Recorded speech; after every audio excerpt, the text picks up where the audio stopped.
आत्मसम्मान। शैली, ये ठीक नहीं है। रंजन तुम्हारा पति है, उसके साथ इस तरह का व्यवहार ये ठीक नहीं है। लोग क्या कहेंगे कि तुम्हारे माता पिता ने तुम्हें।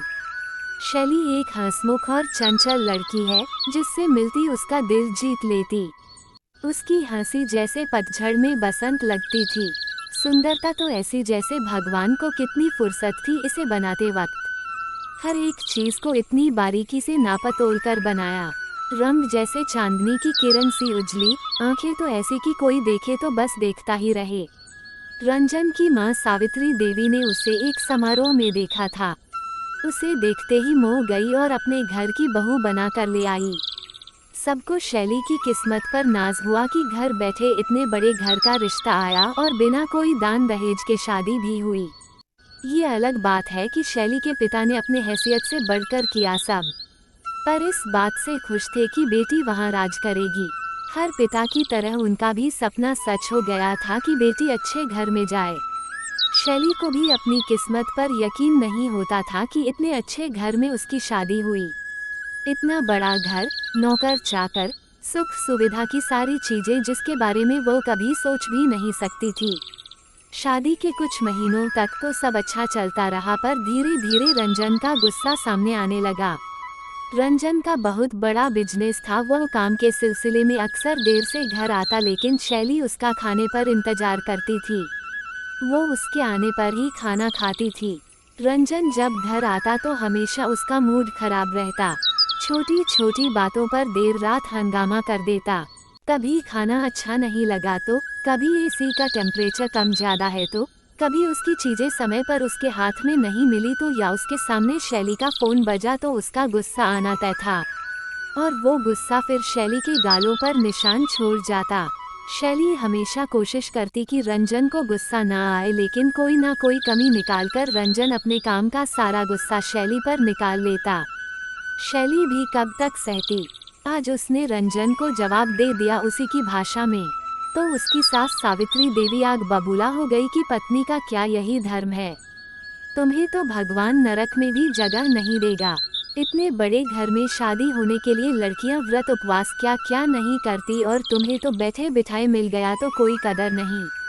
पुरुष है, काम के टेंशन में गुस्सा आ जाता है, और तुम कौन सा कम हो, क्यों उसकी जरूरतों का ठीक से ध्यान नहीं रखती हो। पत्नी का फर्ज नहीं निभाओगी तो क्या वह तुम्हारी आरती उतारेगा। माँ जी, आज आपको बहुत बुरा लगा। जब इतने दिनों से मेरे साथ हो रहा था तो आपके मुंह से एक शब्द नहीं निकला कि रंजन क्यों बहू को मारता है। उसे ऐसा नहीं करना चाहिए। मैंने जब आपसे कहा कि माँ जी आप रंजन से बात करिए, तो आपने कहा ये पति पत्नी के बीच की बात है, मैं इसमें नहीं बोल सकती। तो अब क्या हो गया, ये भी तो पति पत्नी के बीच की बात है। और रही बात नरक में भी जगह नहीं मिलने की, तो आपको क्या लगता है अभी मैं स्वर्ग में हूँ, बोलकर शैली अपने कमरे में चली गई। तेरी इतनी हिम्मत कि तू अपनी गलती मानने की जगह मुझसे जबान लड़ाए।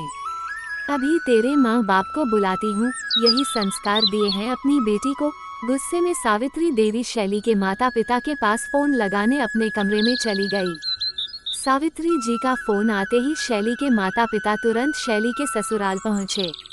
सावित्री जी ने सारी बातें मिर्च मसाला लगाकर बताई, जैसे रंजन की कोई गलती ही न हो।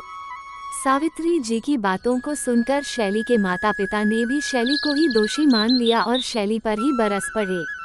शैली की मां ने कहा, बेटी क्या हमने तुम्हें यही संस्कार दिए हैं कि तुम अपने पति पर हाथ उठाओ। क्या हमने तुम्हें इसीलिए इतना पढ़ाया लिखाया तुम अपने पति का सम्मान ना करो।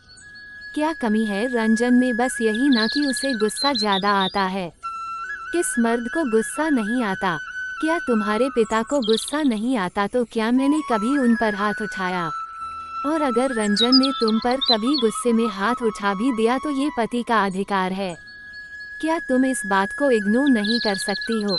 अगर इस तरह से तुम भी करती रही तो तुम्हारी गृहस्थी कैसे चलेगी। माँ पिताजी, ये एक दिन की बात नहीं है। हमारी शादी के 1 साल हो गए हैं और इस 1 साल में मैंने शायद ही कोई दिन बिना थप्पड़ खाए बिताया हो। और जब भी आप लोगों को बताया तो आप लोगों ने मुझे ही एडजस्ट करने की सलाह दी, कभी रंजन से बात करने की कोशिश नहीं की। क्या पति का अधिकार सिर्फ उस पर हाथ उठाना, उस पर अपना गुस्सा निकालना है? क्या पत्नी की कोई भावना नहीं? क्या उसका कोई आत्मसम्मान नहीं? क्या वो इंसान नहीं? उसे दर्द नहीं होता या उसे जानवर समझ लिया जाता है जिसे जब चाहा पीट लिया? जानवर भी अपनी सुरक्षा के लिए पलटकर जवाब देता है, तो मैं तो जीती जागती इंसान हूँ। कब तक सहन करूँ? और आप लोग ही तो शादी के पहले कहते थे कि गलत करने से ज्यादा गलत सहना है। अब जब मैंने अपने आत्मसम्मान के लिए कदम उठाया तो आप सब मुझे शेरनी से चूहिया क्यों बनाना चाहते हैं? माँ, पिताजी अब और नहीं रह सकती ऐसे इंसान के साथ, शैली ने अपने माता पिता से कहा।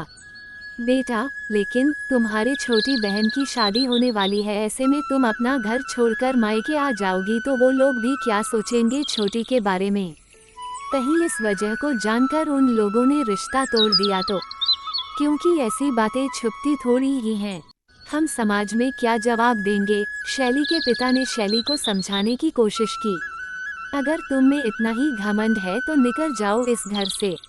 इस घर में तुम्हारे लिए कोई जगह नहीं है। जब बाहर जाकर धक्के खाओगी तो अकल ठिकाने आ जाएगी कि कितने ऐसो आराम से रहती थी। अपने घमंड में तुम खुद अपनी जिंदगी खराब कर रही हो। सावित्री देवी ने गुस्से में शैली से कहा। आप क्या मुझे इस घर से निकालेंगी? मैं खुद इस घर को छोड़कर जा रही हूँ। इस नरक में रहने से अच्छा बाहर जाकर धक्के खा लूंगी। और हाँ माँ, पिताजी, आप लोग भी परेशान मत होइए, मैं आप लोगों पर भी बोझ नहीं बनूंगी। मैं अपने आप को खुद संभाल सकती हूँ। शैली ने अपने सास सावित्री देवी और अपने माता पिता को अपना फैसला सुनाया और अपना सामान लेकर वहाँ से जाने लगी। तभी शैली के पिता ने उसे रोकने की कोशिश की और कहा, शैली बेटा रुक जाओ, इस तरह से कोई घर छोड़कर जाता है क्या? पहले रंजन को आ तो जाने दो, मैं बात करूँगा उससे। कोई ना कोई समाधान निकल ही जाएगा। बेकार में बात को क्यों बढ़ाना? नहीं पिताजी, अब बात करने के लिए आप लोगों ने बहुत देर कर दी। इससे पहले मैं अपना आत्मसम्मान, सेल्फ रिस्पेक्ट भूल जाऊं, मुझे इस घर से चले जाना चाहिए। इतना कहकर शैली उस घर को छोड़कर चली गई। दोस्तों, उम्मीद है ये कहानी आपके दिल को छू गई होगी। ऐसे ही सीधे दिन तक उतरने वाली कहानियाँ सुनने के लिए आप हमारे चैनल को सब्सक्राइब जरूर करें।